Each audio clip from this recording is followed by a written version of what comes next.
Hola a todos, bienvenidos a otra sesión de Game Crafters.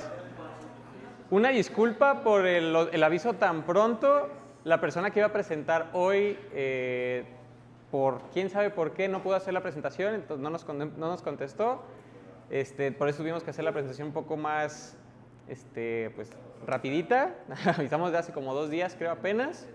Pero bueno, no somos muchos, pero igual eso solo significa que se van a atascar más de pizza hoy. Vamos a hablar ahorita, bueno, primero otras cosas. Gracias a Hacker Garage por permitirnos estar aquí otra vez. Seguro. Y aunque vamos a presentar hoy algo poco técnico. No te quiero presionar, pero es que sí ayuda un montón. Bueno, pásalo.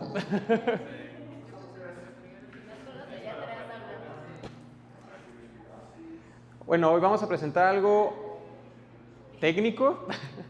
Sí, vamos a hablar de inyección de dependencias, de cómo estructurar un proyecto para que pues, no se hagan tanto bolas al momento de crecer su proyecto. Vamos a hablar un poco también de la programación reactiva y específicamente en Unity y en C#, aunque estos conceptos se pueden aplicar a cualquier plataforma, ya sea Unreal, cualquier otro engine que quieran, se puede aplicar mientras pues puedas manejar ahí código. Un poquito de mí nada más. Yo trabajo para una empresa llamada VRChat. Ahorita estoy haciendo un jueguito llamado My Forest.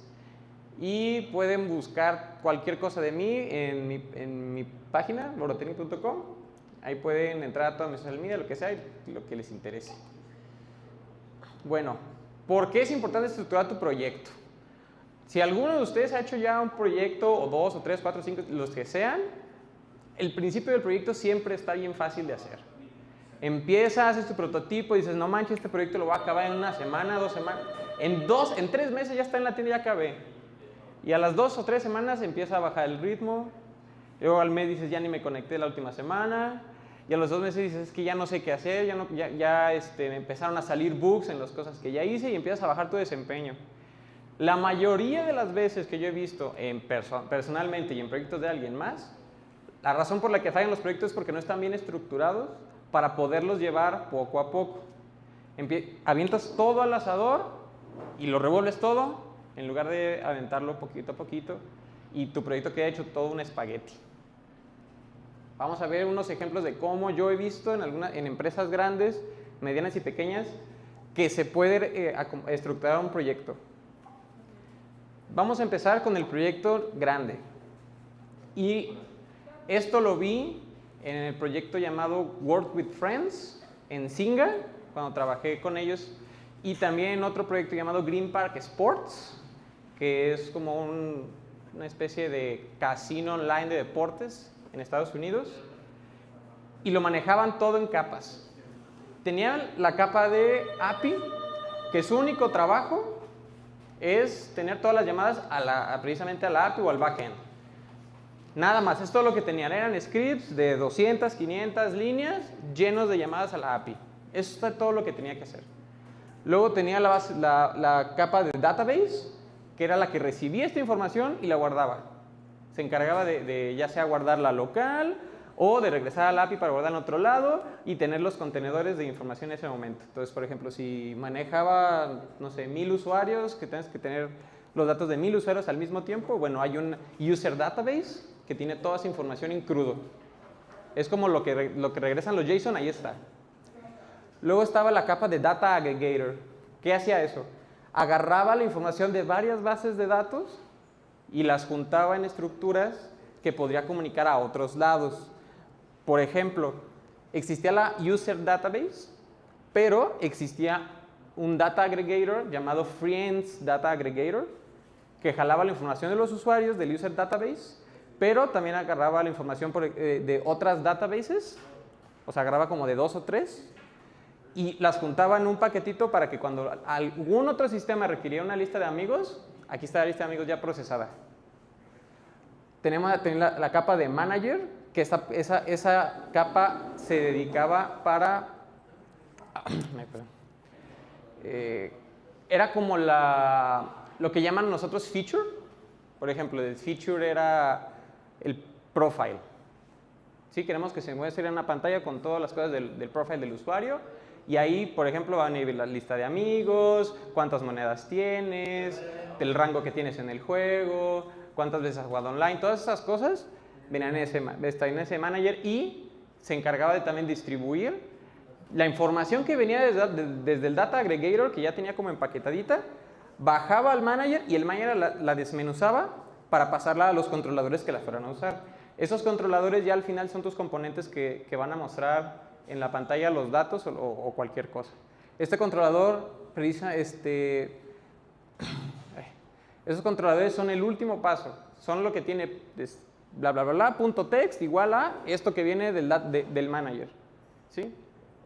Los que están con el cuadrito blanco grueso son las capas que se pueden comunicar con otros managers y otros data aggregators del mismo nivel.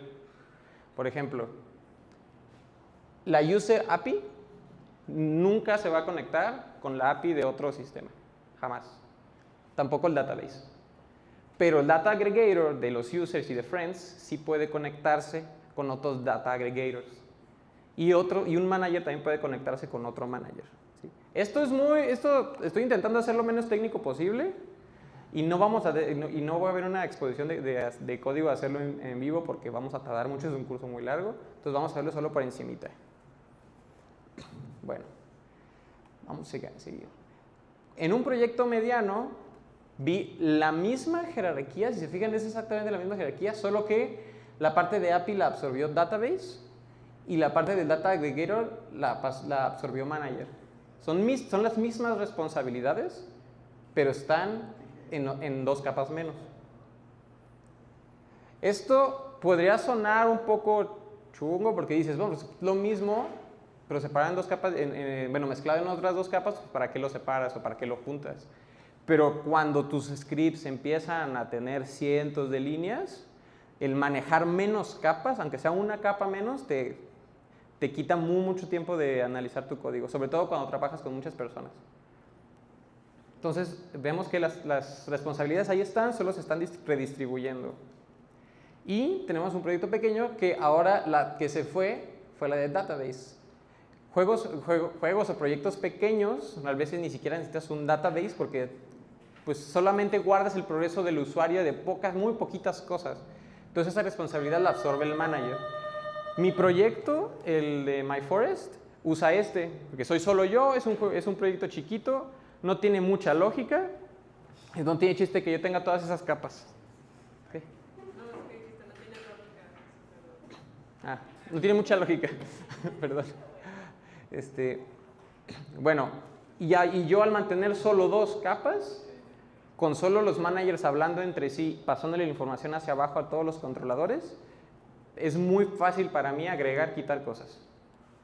Vamos a ver un poquito más de cómo se comunican entre sí, porque ya sabemos que, bueno, puse las flechitas que van de arriba hacia abajo, pero ¿qué significa realmente? Vamos a ver un ejemplo. Bueno, creo que... voy a explicar aquí. Perdón. Las flechas, sí lo puse, pero no expliqué. No representan que la información va de arriba hacia abajo.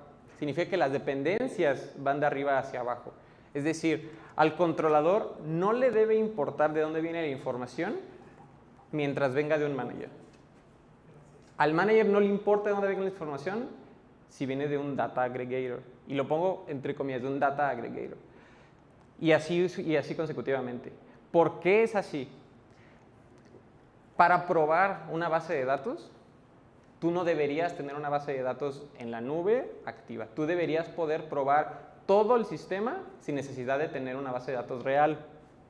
Ahí es cuando tú puedes intercambiar toda la capa de API, por ejemplo en este caso, toda la capa de API la cambias por un mock, lo que llamamos, es como si fueran clases falsas. Entonces, una clase falsa la puedes intercambiar muy fácil, como si tuvieras que quitar la capa y le pones otra. Eso es una de las cosas que no puedes hacer cuando estructuras tu proyecto diferente en capas. Cuando lo haces en capas, tú puedes quitar una capa completa y cambiarlo por una capa fake para probar y testear y funciona exactamente igual. Y eso es muy complicado de hacer. No sé si alguno también de aquí ha hecho, ¿cómo se llaman? Unit tests.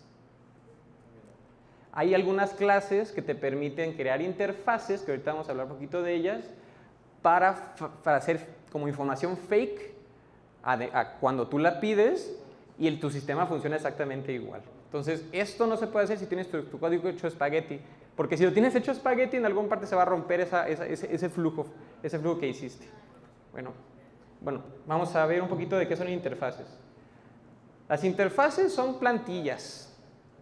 ¿Sí? Ahorita puse un ejemplo de un castor, donde ¿qué hacen los castores? Hacen cosas de castor y tiran árboles. Se está implementando esta clase. Bueno, pero ¿qué más nos pueden dar las interfaces? ¿Por qué las interfaces nos sirven para la estructura de código? Bueno, podemos tener dos interfaces implementadas en la misma clase. En el caso de C#, por ejemplo, solamente puedes heredar de una sola clase, pero puedes heredar, o bueno, más bien implementar n número de interfaces. Entonces, por ejemplo, en este caso sabemos que un castor hace las cosas de un castor, un pato hace las cosas de pato, pero un ornitorrinco hace las dos cosas. ¿Sí? Ok, ahora que sabemos que un ornitorrinco puede hacer las dos cosas, podemos hacer cosas como esta. Podemos tener una clase donde tenemos un método de agregar pato y al crear un ornitorrinco, nosotros lo podemos agregar como pato. Obviamente en este ejemplo no tiene sentido, pero en código esto nos va a permitir enmascarar objetos. Porque el objeto real es un ornitorrinco, pero me permite pasar todo el comportamiento de este ornitorrinco mientras finge ser un pato a este método. ¿Sí? Eso es muy importante que entiendan. Podemos enmascarar todo un objeto para que solo crea el código que es un pato. ¿Sí?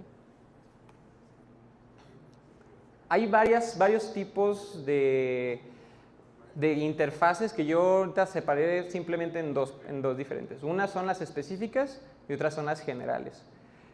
Las específicas, las que llamo específicas, son interfaces que van definidas directo del componente que lo va a usar. Entonces, por ejemplo, tenemos la pantalla de profile y el profile va a necesitar solo dos cosas. Es lo único que le interesa, el username y la lista de amigos. Es todo lo que le interesa. Entonces, cuando yo le mando información, en lugar de que mi componente esté preguntándole a un montón de singletons y un montón de clases, oye, dame este username o dame esta lista de amigos, tiene un solo método de entrada que le da las dos cosas en forma de una interfaz. Esa interfaz, como vimos en el ejemplo del ornitorrinco, no importa qué tipo de objeto sea, no importa si no tiene nada que ver con el profile. Al final del camino, cuando llegue aquí, solamente va a traer esas dos cosas. De hecho, si el objeto real o el objeto original tuviera cinco campos en lugar de dos, el enmascararlo con una interfaz solo te va a permitir acceder a esas dos partes. Entonces también queda tu código limpio. Cuando le piques el autocompletar, solo te van a salir esas dos. Ahora, las generales. Estas generales son interfaces más grandes. Estas interfaces no son a nivel de componente, son a nivel de manager. El manager trae todo esto. Trae muchas cosas. Y cuando alguien las necesite, puede pedir esa interfaz, a ver, dame la interfaz a esa user manager y puede sacar la información que necesite.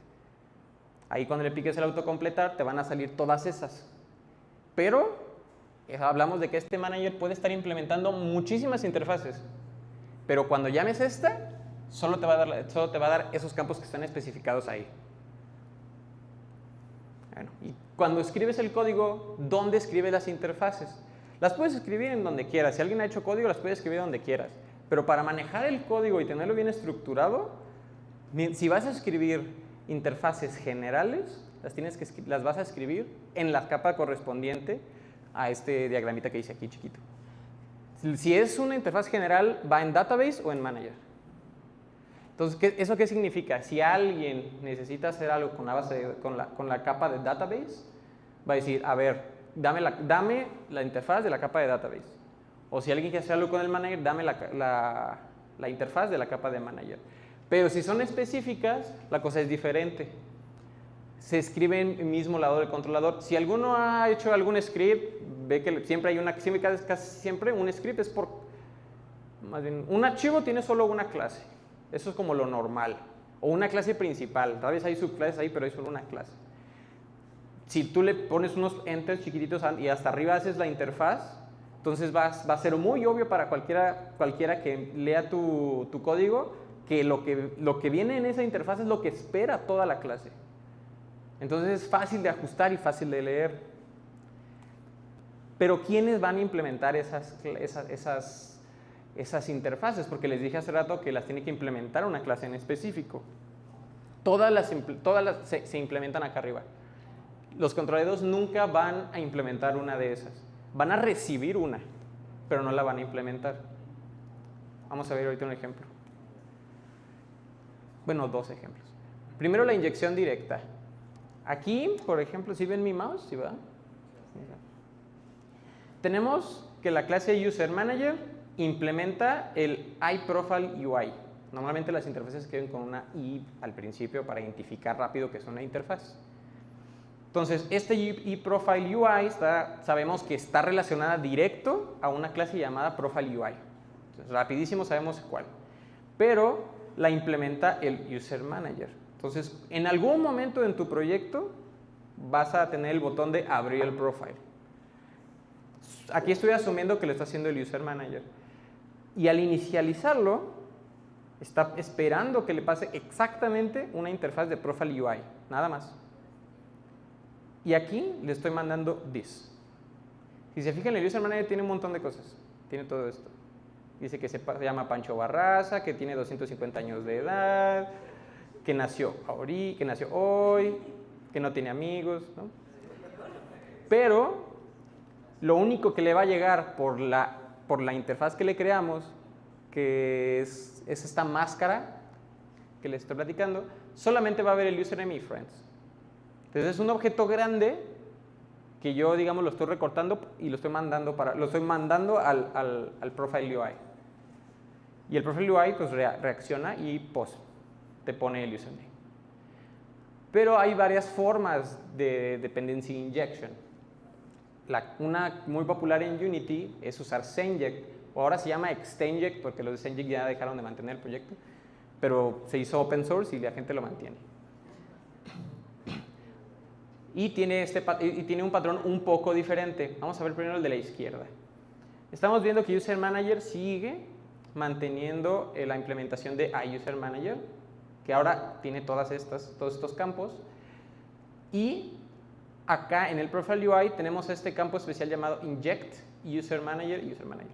Esto significa que en alguna parte de cuando corres el proyecto y se generan las clases, se inyecta algún otro sistema, que en este caso es Senject, le inyecta el UserManager a Profile UI.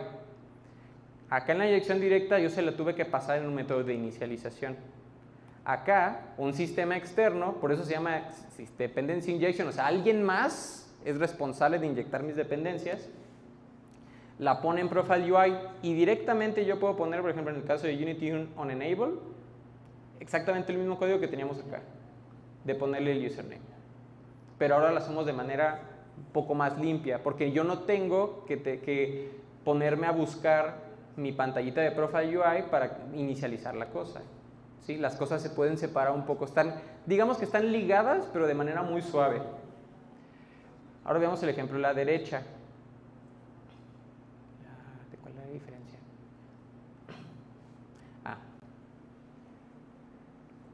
Bueno, aquí se me olvidó ponerle aquí que implementaba las dos interfaces.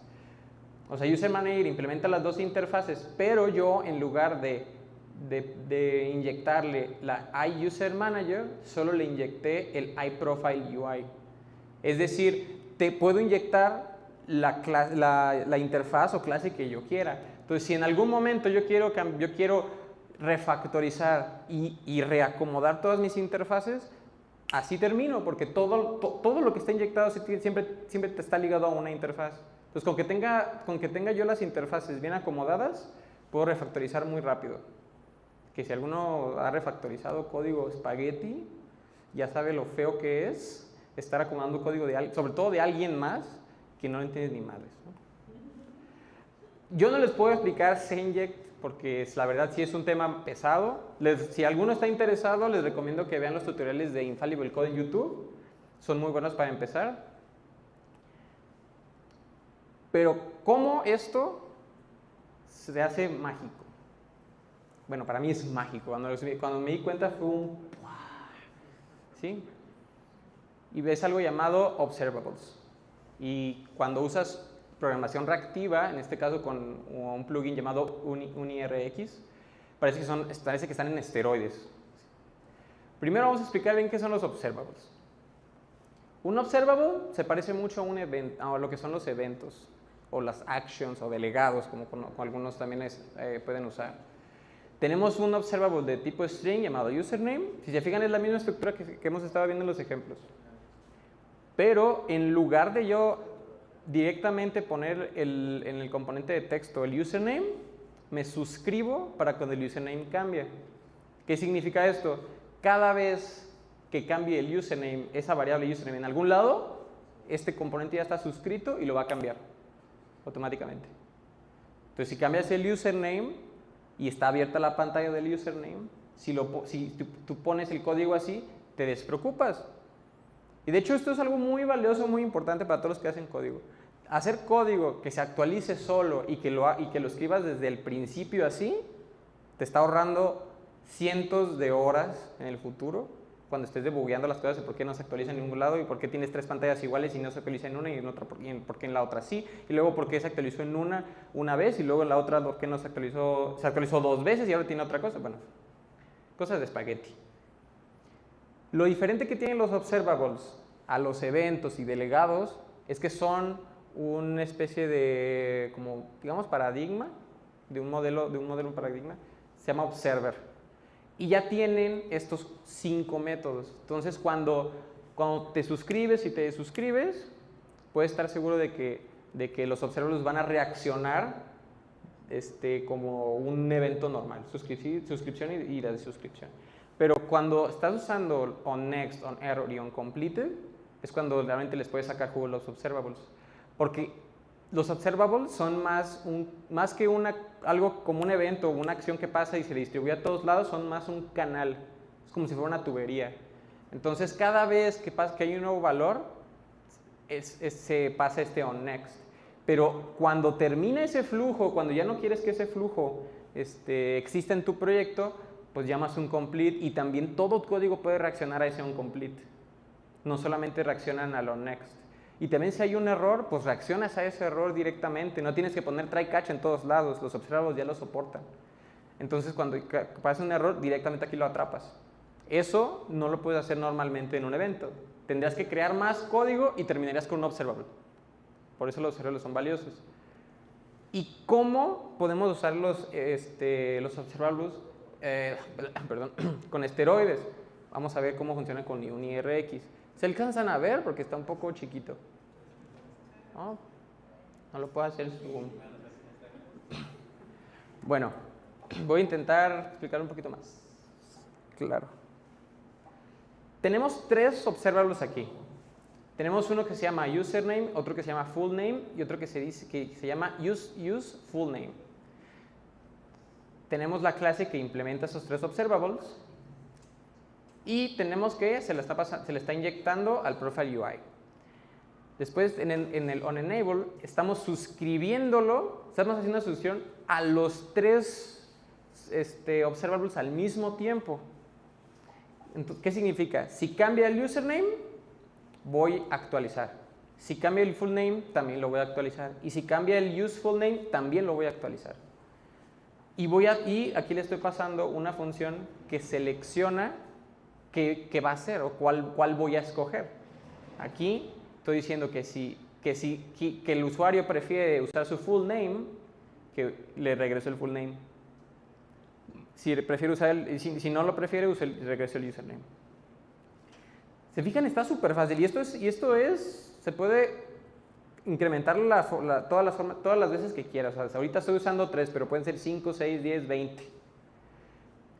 Yo al codificar esto, yo me despreocupo si cambian el full name, si cambian el username, si le cambió al setting de que quiere usar uno o el otro, automáticamente se va a actualizar. ¿Ven lo poquito de código que es?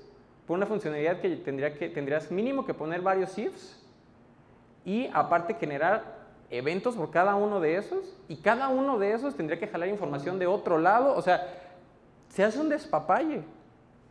Y usando observables y UniRX puede hacer cosas como esta, y cosas mucho más locas se pueden hacer. Y ya, eso es todo. Esto fue solamente una introducción, y quede claro que esta presentación la hice en 3 horas por culpa de nuestro maldito compañero de Ciudad de México. Que me escuche el güey.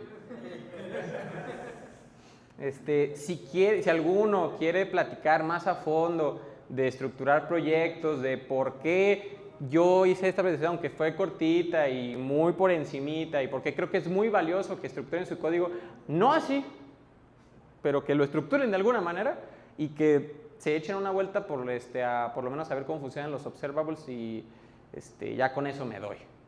¿Sí? Muchas gracias.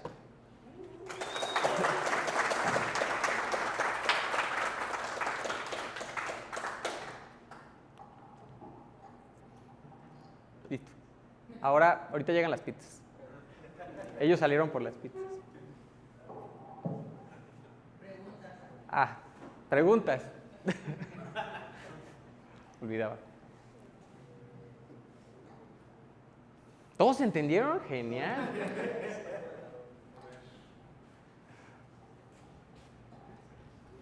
Bueno, yo quería saber si con eso de los nets, con error, si puedes crear tus propios eventos.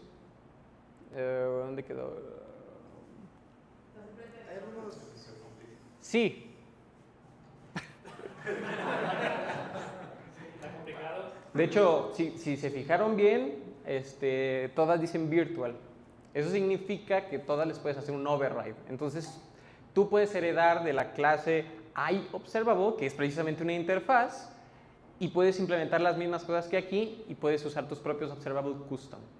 De hecho, una de las maneras más comunes de usar observables custom es porque los observables son canales. Imagínense como si fuera un río. Lo que pones se va, pero nunca se queda. Entonces, muchas veces, o lo común es que hagas un observable custom que guarde esa información o esa última información, para que siempre sepas cuál fue la última información que pasó por ese río. Normalmente es lo que se hace, pero sí puedes hacer custom.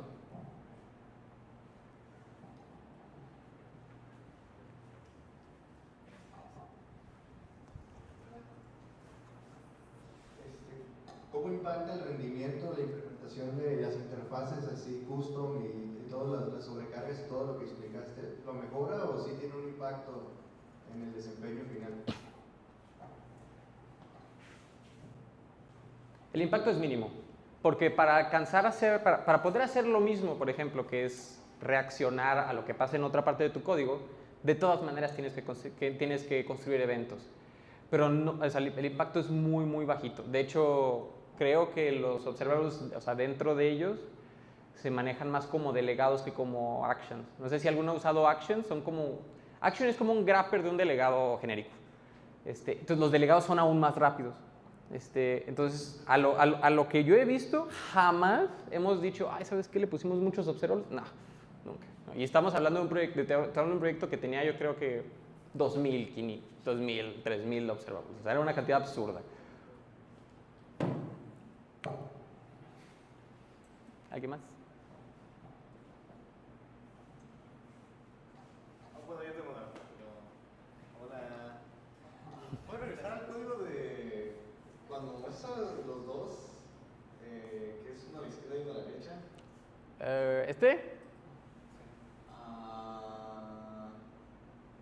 Otro. Tampoco. No. Solo era ese. Bueno, sí, de hecho. Ok, o sea, por ejemplo, ahí. Ajá. Bueno, es que entiendo que fueron 3 horas. Porque pues vi muchas. Tú dale. Ok, bueno, ahí. La sintaxis puede estar mal. Sí, el user manager. Ajá. A la derecha, ¿no? Era de la interfaz del profile UI. Sí. Pero, por ejemplo, ese de profile UI.open. Estoy asumiendo Sí, que tiene una sí. referencia. Porque si no, porque una presentación no voy a poner todo el código. Sí, claro, pero por ejemplo, ese cómo se. Esa de profile UI.open. Pero en este caso, ¿Sería una variable en la interfaz? ¿O la ponía antes en la clase? por ejemplo, en este caso, sí tiene sentido, por ejemplo, que el user manager tenga el open profile, porque el manager, digamos que el profile UI es un controlador que depende del user manager. Entonces tú por ahí puedes tener un botón que también inyecte el user manager, pero va a tener otra interfaz, que la interfaz se va a llamar iUserMenus o algo así. Y va a haber un método que se llame openProfile. Entonces cuando el botón, le piques al botón, va a decir iUserManager.openMenu. Pero de hecho, eso es muy importante. Gracias por preguntar. ¿Dónde está? Aquí. Por ejemplo, eso que dijo, de cómo aparece el profile menu ahí mágicamente en el user manager. Imagínense que yo tengo 2 controladores. Un controlador es un botón para abrir el profile y el otro es la pantalla del profile. Entonces, el botón quiere abrir esto, pero el botón no se va a comunicar con este. ¿Por qué? Porque si se fijan, o sea, mi diagrama, por eso lo puse, no está con el bordecito blanco porque los controladores no suelen hablarse entre sí. Es muy raro, a menos que sea del mismo, o sea, que solo se comuniquen con ellos mismos a fuerzas. Un botón que abre profile no es uno de esos, porque puede abrir el profile desde muchos lados diferentes, no ligados al profile. De hecho, a veces ni siquiera, o sea, la pantalla de profile no existe, por eso el botón lo va a abrir. Entonces no están ligados, no están directamente ligados. Entonces el botón le va a decir al manager, oye, quiero abrir el profile. Y ya el manager abre el profile. ¿Verifican cómo sube la información y luego baja? Pero parece que sube, realmente no está subiendo nada. El botón está usando una funcionalidad del manager. O sea, el botón nada más está usando algo del manager, no le está diciendo al manager, oye, súbeme y baja. No, está usando algo del manager y baja. Por eso las dependencias siempre son hacia abajo. Sí, o sea, los de abajo no le dicen al de arriba qué hacer. El de arriba manda. ¿Entendiste? Sí. No, ahora tengo otra duda. Ay. A ver. Vale. Por ejemplo, ahí, ¿cómo está eso de que el manager es una instancia o es solo un No, el manager es un objeto. Ajá. Pero en el caso de Unity, el manager no tiene que ser un monobehavior. O sea, no es necesidad. De hecho, en la mayoría de mis proyectos, los únicos que son monobehavior son los controllers. Solo estos. Y eso es porque Unity te obliga, pues, o sea, para que se puedan mostrar. Todo lo demás vive en una nube etérea. Por eso las capas, porque si no te pierdes. Y los nombres son muy importantes, o sea, todo se llama así. Bla, bla, bla, database. Bla, bla, bla, data aggregator. Bla, bla, bla, manager. Si tú le pones a un controller manager, ya la cagaste. Porque confundes a los que están leyendo tu código. Y a ti mismo en 2 semanas.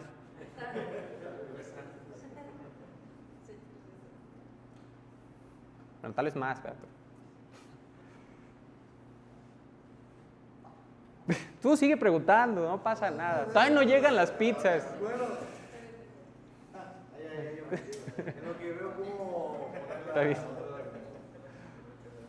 No sé si te sabrás algún libro o alguna fuente de referencias en donde se ejerciten estas prácticas que las cosas como que recomiendan. Como para ir agarrando. Mira, libro como tal no, pero...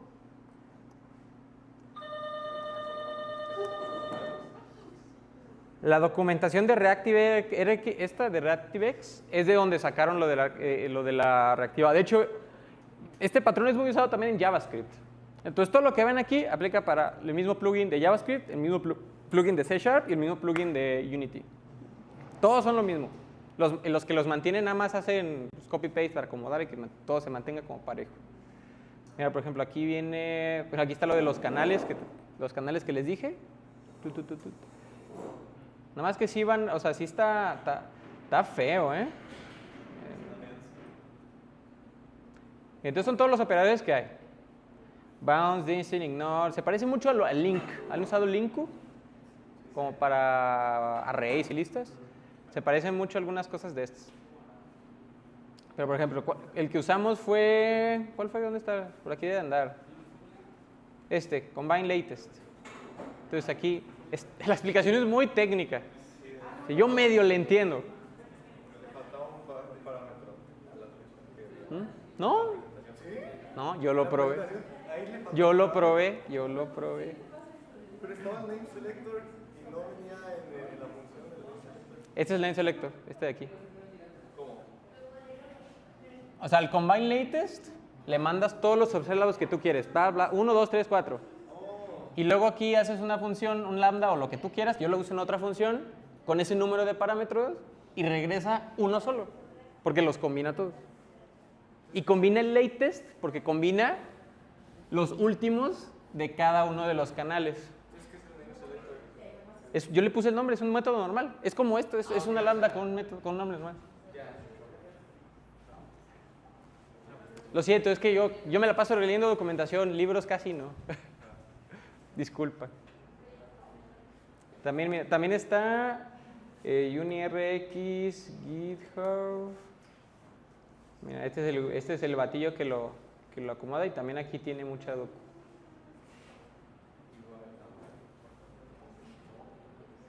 Que se puede volver a mostrar. Ah.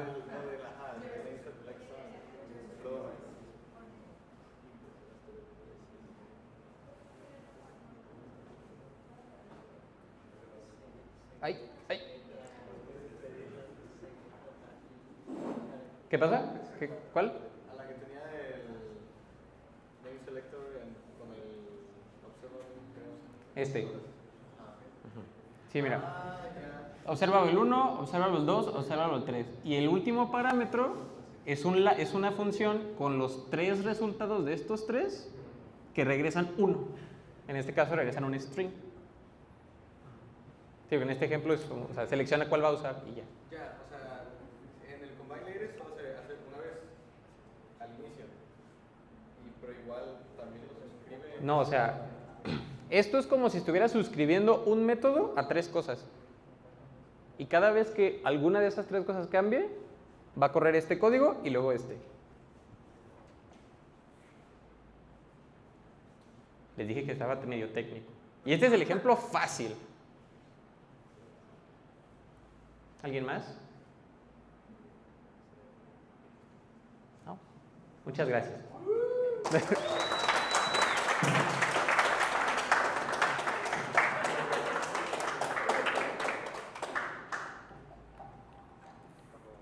No sé apagar esto.